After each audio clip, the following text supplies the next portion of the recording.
Ready to go? Mine are two very, very simplistic ones that are a part of this Essentials session number 10, which is all about the abdominals.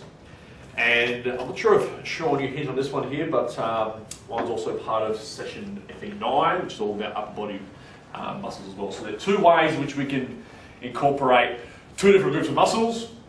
One is your abdominal region, so all the muscles in the abdominal region, and the other ALT is about all the muscles, the foot muscles that are a part of the rotator cuff group. So we've got the spare tyre, which sits around the abdominal region, and our rotator cuff muscles do what on the shoulder? They sit on the shoulder. Okay, so two very simplistic ones, and I find it works extremely well with all those people that are freaking out in Fitness Essentials 9 and 10. Red texture. Red texture. We'll red texture it up. So T in the abdominal group would stand for what? Transverse abdominis.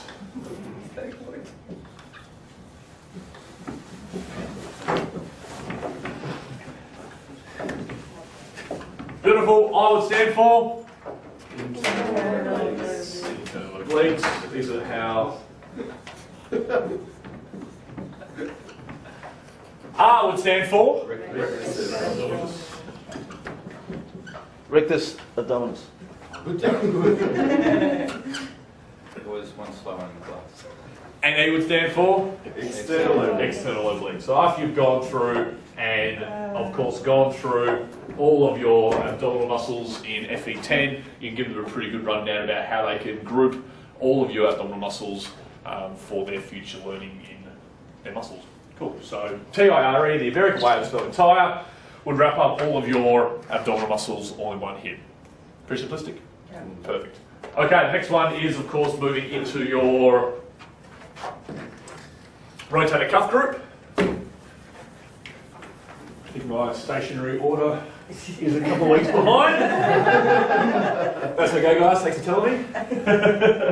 Brought a red texture in last night. Yeah. Ready to cost more. Thanks, mate. We'll see how this goes. I don't think very well. So our next ALT, guys, is going to talk about the 4 different muscles that, of course, are part of our rotator cuff muscle system. So, of course, you've gone through the slides.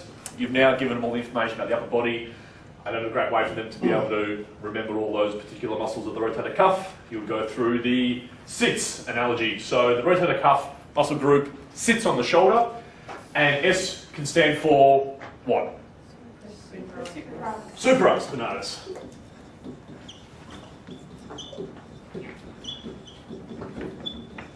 I would stand for infraspinatus.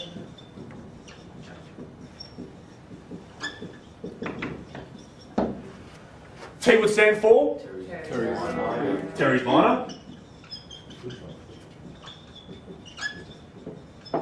And the other S would stand for subscapularis.